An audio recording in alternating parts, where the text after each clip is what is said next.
I attended Thrive for the first time last year. I attended track 1. And when I came on Monday, and actually there's several people here who knew me that can attest to what I'm about to tell you. When I came in, I wouldn't look at anybody, I wouldn't talk to anybody, I was scared to death.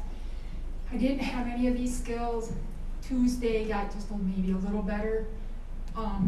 Wednesday, I actually started looking at people and smiling. And as the week went on, my joy just built and built and built. And it changed my life. And where it started to change my life was in track 1 last year during our Emmanuel hour. I came out of a very abusive childhood. My father was very physically abusive and other things.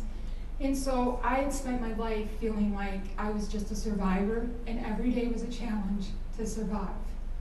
And that's how I woke up every day. I'm going to survive this day. And I would go to bed and I'd get up the next day and say, I'm going to survive this day. And in an Emmanuel moment, Jesus took me back to the day I was born. And he said, you weren't born to just survive, you were born to thrive.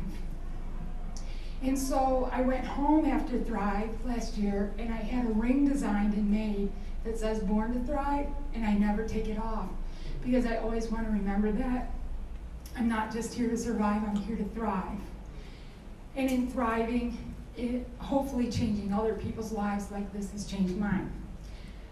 So I left after the week, and I went home, and I went to work, and everyone was like, where did you go and what did you do? Because you're not the same person that left here.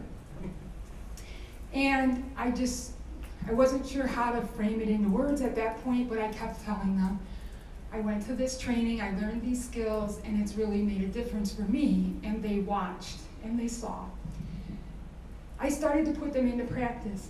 What I do for a living is I work with troubled teenage girls from the age of 10 to 22. They're in a lockdown residential treatment center. And before I came to Thrive, I would have been involved in many, many, many physical restraints, holding these kids down until they calmed down, and that was what we did. And we would just basically be nonverbal with them and tell them, when you're calm, we'll let you out of the restraint, whatever. And I started to think, if this has changed my life, what if I started using these skills with the kids I work with? What if I started without sitting down and instructing them? What if I just started putting into practice what I learned? And so I started when a kid was in crisis. Instead of the first reaction being to put them in a physical restraint, I would start talking to them about looking at me. Look at me, just give me your eye contact. And once they did that, I would start yawning, and then they would start yawning, resetting their circuits. An easy, simple way without a lot of instruction to get them to go where I needed them to go. And then I would take deep breaths with them. I would get them to take deep breaths, and then I would say to them, how's your body feel right now? How did your body feel 10 minutes ago? How's your body feel now? And they started talking to me about that. Well, the people that I worked for started to see that, hey, wait a minute. How come you're not getting in physical restraints with these kids? How come you're the one person that's not going hands-on with them all the time? What is it you're doing that's different than what anybody else here is doing? So I went into the CEO's office and I sat down with him and I said, well, let me tell you why that is. And because of that, we started phone conferencing with Chris and Jim and started talking, and he realized that, hey, there really is something to this, because the evidence is in watching. About 8 weeks ago, our entire senior management team was let go for various reasons, and we had an interim CEO come in. And Friday, before I left to come to track 2, he called me in his office, and I was like, okay, I haven't done anything bad, I didn't break any rules, I couldn't figure out what he wanted. And he called me in his office and he said, we've been watching people just randomly.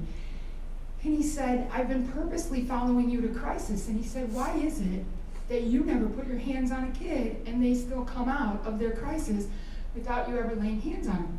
So I thought, okay, you asked, I'm gonna tell you. And I told him what I had learned and that I was coming back to learn more and hoped that it was going to change the way that we deal with our kids. Brad, what's the third thing I'm supposed to talk about? That's good, actually. Yeah, so it's changed. How about the girl that went to school? Oh, that's thank what it you. was. Yeah, one of the stories that has really made an impact, we had a young woman who had been in the facility for about 3.5 years, and nobody was having any success with her. She wasn't making any progress. She was a very angry young girl. She couldn't verbalize any feelings. And so one of the staff that worked with me got very interested in the skills and got interested in what I was doing. And hopefully the two of us will be coming to do track 1 next year so that we can then take it back even more. So we had this young girl and we started tracking and we realized that she would work very, very, very hard to earn outings into the community because they have to earn those things. And she would do everything right to earn the outing to go to the mall or Walmart or McDonald's or whatever. But within 5 minutes of her coming back in the building, we were in a physical crisis with her. She was hitting, punching, kicking, spitting, my favorite thing.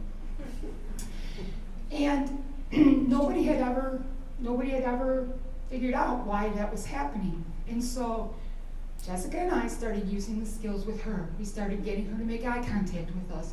We started to get her to yawn. We started to get her to take breaths. We started to get her to talk to us about how her body felt.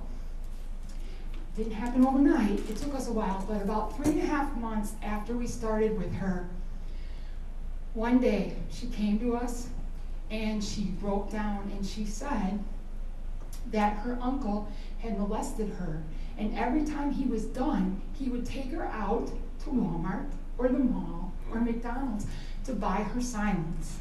And she was never able to verbalize that until about 3.5 months after doing this with her. And from that point on, she started to learn how good it felt to verbalize, to talk, to take deep breaths, to feel better than it was to bottle it up. 2 weeks before I came for this year's Thrive, we got word from her. She actually took a picture of it to send to Jessica and I. She's in a public high school. She made the honor roll at the end of the school year. And she's turning into an amazing young woman. She said that she remembers the things that she was taught and she's using them. So my dream is to continue to somehow, we're gonna continue talking to the people here and figure out how we can make this even stronger and even go forward even more with it, to use it, because the youth in this nation are in desperate need of something like this. And not only, I'll tell you one little funny thing I know. I know I'm talking long, but I just gotta tell you this one funny thing. The first phone conference that we had with Jim and Chris, my CEO was sitting in the office with me, and he said to Jim and Chris, he said, if you ever need a poster child for how this stuff works, and someone that'll talk all about it for you, this is your girl, hire her. And then he said, but yeah, no, because I'm not letting her go. So I'm proof personally in my life that when you listen and you use these skills and you use them every day, they work. I now know that I wasn't born just to survive. I was born to thrive, and that's what I'm doing every day. And it not only can work for me, it's working for the kids that I serve every day, and it's amazing.